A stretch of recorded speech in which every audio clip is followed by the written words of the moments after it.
बिस्मिल्लाहिर्रहमानिर्रहीम सल्लल्लाहु अलैहि वसल्लम। अस्सलाम वालेकुम क्लास 5। उम्मीद है आप सब खैरियत से होंगे। आज हम करेंगे यूनिट 3 की एक्सरसाइज 2 के क्वेश्चन नंबर 1 के सी एंड डी पार्ट को। इससे कबल हम प्रीवियस वीडियो में एक्सरसाइज 2 के क्वेश्चन नंबर 1 के ए एंड बी पार्ट को डिस्कस कर चुके हैं। इनका लिंक मैंने डिस्क्रिप्शन में दे दिया है, आप इनसे लेटर भी लेक्चर ले सकते हैं। एक्सरसाइज 2 के क्वेश्चन नंबर 1 के सी पार्ट की जानब चलते हैं। हमारा क्वेश्चन है solve the following with the help of figures. तो 6/7 को हमने मल्टीप्लाई करना है 3 से with the help of figure से। तो यहाँ पे देखिए डिनोमिनेटर में 7 है, तो हमने 7 इक्वल पार्ट्स में जो है वो बॉक्सेस ड्रॉ कर लिए हैं और न्यूमरेटर में 6 है।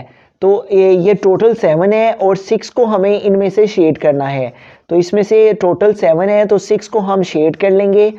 डिनोमिनेटर में 7 है, उसका मतलब है कि टोटल हमारे पास यहाँ पे 7 पार्ट्स हैं इन बॉक्सेस में और उनमें से हमें 6 को जो है वो शेड करना है, जिससे ये जो हमारे पास फिगर है ये 6/7 को रिप्रेजेंट करेगी।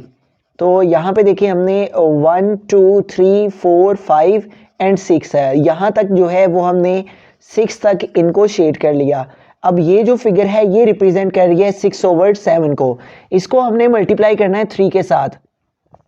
तो 6/7 हमने 1, 6/7 2 और 6/7 3, इसको हमने 3 से मल्टीप्लाई करना है। तो इस तरह की हमें 3 फिगर जो हैं वो ड्रॉ करनी है। इस तरह से हमने सेकंड फिगर को भी 6/7 से रिप्रेजेंट करने के लिए टोटल बॉक्सेस जो हमने 7 ड्रॉ किए हैं और इनमें से हमें 6 को जो है वो यहाँ पे शेड करना है, जिससे ये जो हमारे पास फिगर है ये भी 6/7 को रिप्रेजेंट करेगी। हमें टोटल जो है वो 3 फिगर्स लेनी है 6/7 6/7 6/7 की, क्योंकि हमने 6/7 को 3 से मल्टीप्लाई करना है, इसलिए हम 6/7 की 3 टाइम जो है ये फिगर्स यहाँ पे जो हैं वो ड्रॉ कर रहे हैं। तो इस तरह से ये टोटल हमारे पास 7 थे, 1 2 3 4 5 6 एंड 7। तो इसमें से हमने 6 को जो है वो शेड कर लिया, जिससे ये 6/7 को रिप्रेजेंट कर रही है। इसी तरह से इस फिगर के अंदर भी टोटल हमने 7 बॉक्सेस इक्वल डिवाइड करके इनको ड्रॉ किया है।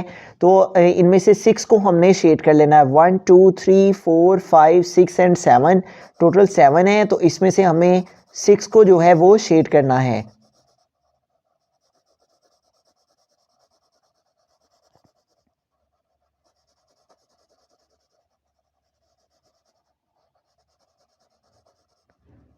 तो अब इनका आंसर लिखने के लिए भी हमें जो है वो फिगर्स को ही यूज़ करते हुए इनका आंसर लिखना है। तो इज़ इक्वल यूज़ करते हुए अब हम इनका आंसर लिखने के लिए भी फिगर्स ड्रॉ करेंगे और इन बॉक्सेस को काउंट करके हमें यहाँ इस साइड में इक्वल की दूसरी साइड में भी 7 इक्वल पार्ट्स में बॉक्सेस लेना है और फिर उनमें ये जो शेडेड पार्ट्स हैं इनको उन डायग्राम्स में उन फिगर्स में शेड करना है। तो 6/7 मल्टीप्लाई 3 का आंसर लिखने के लिए ये जो हमारे पास शेडेड पार्ट्स हैं इनको हमें काउंट कर लेना है। 1 2 3 4 5 6 7 8 9 10 11 12 13 14 15 16 17 एंड 18। तो ये टोटल हमारे पास 18 है। इन 18 शेडेड पार्ट्स को हमें इन यहाँ पे आंसर्स में जो हमारे पास यहाँ पे 18 बॉक्सेस हैं उनमें हमें शेड कर लेना है, ठीक है।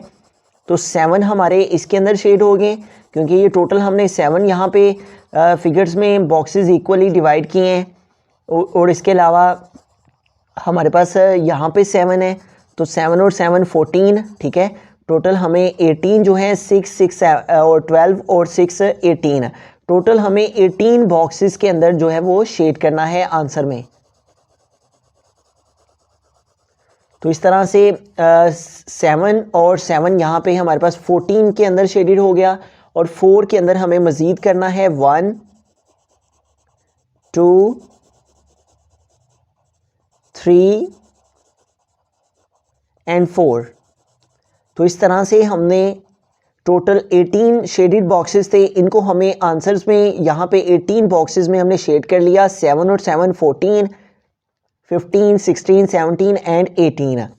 अब इसका आंसर लिखने के लिए हमें आंसर कुछ इस तरह से लिखना है। ये 1 और 2 ये दोनों हमारे कम्प्लीटली तौर पे फील्ड हैं, तो इसलिए हम इसके लिए 2 होल लिख लेंगे, प्लस इसमें हमें ऐड करेंगे 1 2 3 4 5 6 एंड 7। डिनोमिनेटर में 7 लिखेंगे, टोटल 7 बॉक्सेस हैं, जबकि 1 2 3 एंड 4 जो है वो शेडेड हैं। तो ये लास्ट वाली फिगर का जो आंसर है वो हमारे पास 4/7 आएगा। इसी तरह से हमें यहाँ पे भी करना है। ये जो फर्स्ट फिगर है इसके लिए हमें 6/7 यहाँ पे लिखना है, प्लस इस फिगर के लिए भी हमें यहाँ पे 6/7 लिखना है, प्लस इस फिगर के लिए भी टोटल यहाँ पे 7 जो हैं वो पार्ट्स हैं, तो 7 डिनोमिनेटर में, जबकि 6 जो है ये शेडेड हैं तो 6 न्यूमरेटर में आ जाएगा। इस तरह 6/7 इसके लिए, 6/7 सेकेंड फिगर के लिए और 6/7 ही थर्ड फिगर के लिए। इन सब का डिनोमिनेटर सेम है इसलिए एलसीएम 7 आ गया। ठीक है, जब डिनोमिनेटर सेम हो तो एलसीएम लेने के बाद जो हमारे पास सुपर वैल्यूज़ हैं वो वैसे की वैसे ही आ जाती हैं। इन दोनों को हम एक साथ लिखेंगे, 2 होल और 4/7 इसके साथ में आ जाएगा। 6 और 6 12 और 12 में हम 6 ऐड करेंगे तो हमारे पास 18 हो जाएंगे। 18/7 और 18/7 को होल की फॉर्म के अंदर लेके जाएंगे तो हमारे पास 2 होल 4/7 आ जाएगा। तो इस तरह से 6/7 मल्टीप्लाई 3 का आंसर हमारे पास क्या आ गया, 2 होल 4/7। 2 होल 4/7। बिस्मिल्लाहिर्रहमानिर्रहीम। डी पार्ट है 3/4 मल्टीप्लाई बाय 4। तो यहाँ पे हमें 3/4 को मल्टीप्लाई करना है 4 के साथ with the help of figures. तो हमें 3/4 की फिगर कैसे ड्रॉ करनी है कि यहाँ पे डिनोमिनेटर में 4 है तो हमने 4 इक्वल पार्ट्स ले लिए हैं, बॉक्सेस ले लिए हैं, और न्यूमरेटर में 3 है, तो इट मीन्स कि हमें 3 को यहाँ पे शेड कर लेना है। इस तरह हमारे पास ये जो फिगर है ये 3/4 को रिप्रेजेंट कर रही है, जिसमें हमारे पास टोटल बॉक्सेस जो हैं वो 4 हैं और 3 को हमें शेड करना है। तो ये जो फिगर है ये हमारी 3/4 को रिप्रेजेंट कर रही है। तो इसी तरह से हमें 3/4 को 4 से मल्टीप्लाई करना है। 3/4 1, 3/4 2 और 3/4 3 और 4। इसी तरह की हमें 3 मज़ीद जो है वो फिगर्स ड्रॉ करनी है जो कि 3/4 को रिप्रेजेंट कर रही हूँ, क्योंकि हमें 3/4 को 4 से मल्टीप्लाई करना है। तो हमें 3/4 जो है वो 4 टाइम लेना है, तो इसलिए हमने यहाँ पे मज़ीद जो है वो फिगर्स ड्रॉ कर ली हैं। तो यहाँ पे टोटल बॉक्सेस जो हैं वो 4 हैं, तो 3 को हमें शेड करना है, जिससे ये जो फिगर है वो रिप्रेजेंट करेगी 3/4 को। 3/4 को चूँकि हमें 4 के साथ मल्टीप्लाई करना है इसलिए हमें 3/4 को 4 टाइम इस तरह से फिगर्स की मदद से लेना है। 1 2 और इस तरह से यहाँ पे भी इसी तरह से टोटल 4 हैं, 1 2 3 एंड 4, और 3 को हमें जो है वो शेड कर लेना है।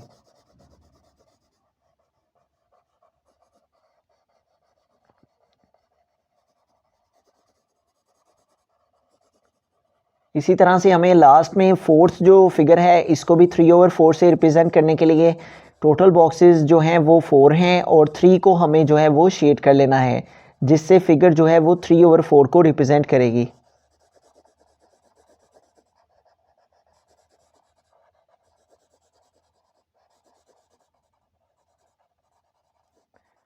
अब इनका आंसर लिखने के लिए हमें ये जो शेडेड एरियाज़ हैं, शेडेड एरिया के बॉक्सेस हैं, इसका आंसर लिखने के लिए इन शेडेड बॉक्सेस को काउंट करके हमें आंसर में भी इनको शेड करना है।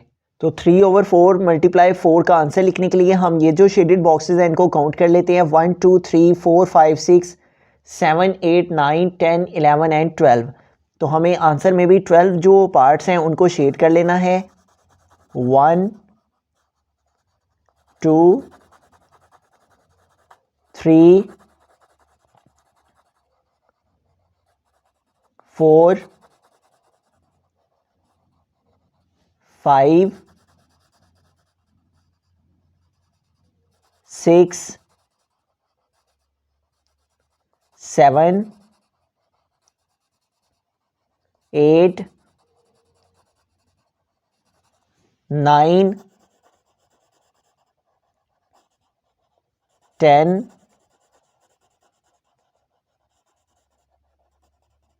11 एंड 12।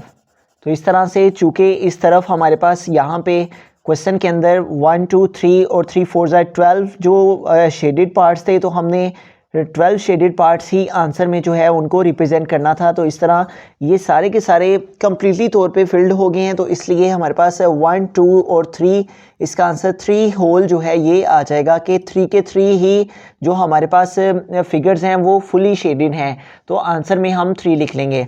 अब इसको दूसरी फॉर्म में लिखने के लिए 1 2 3 एंड 4, तो 4 चूँकि डिनोमिनेटर में आ जाएगा और जो शेडेड है 1 2 3 शेडेड है, यहाँ पे 3 पार्ट शेडेड हैं, तो 3/4 1। उसके बाद इसमें हमने ऐड करना है इस 3/4 को, और इसी तरह से इस फिगर का मीनिंग भी 3/4 है, तो इसको हमने लिखा, प्लस इस लास्ट में इस फिगर का मीनिंग भी 3/4 है, इसको हमने लिख लिया। अब इन तमाम के जो डिनोमिनेटर है वो 4 है, तो 4 को हमने यहाँ पे लिख लिया, और चूँकि डिनोमिनेटर सेम है तो अगर हम 4 को 4 पे डिवाइड करते हैं तो 1 आता है, 1 को 3 से मल्टीप्लाई करेंगे तो 3, तो इस तरह से हमारे पास न्यूमिनेटर में 4 टाइम 3 आ जाएगा। 3 और 3 6 और 3 9, और 9 में 3 ऐड किए तो 12/4 इज़ इक्वल टू 3। अगर 4 को जो है वो 12 को डिवाइड करें हम 4 पे, तो आंसर क्या आ जाएगा 3। तो इस तरह से 3/4 मल्टीप्लाई बाय 4, अगर हम इसको दूसरी तरह से भी सॉल्व करते हैं तो 4 1 टाइम 4 एंड 4 1 टाइम 4, तो आंसर क्या आ जाता है हमारे पास 3। तो इस तरह से 1 2 एंड 3, इस तरह से हमारे पास 3/4 मल्टीप्लाई 4 का आंसर क्या आ गया with the help of figures 1 2 and 3।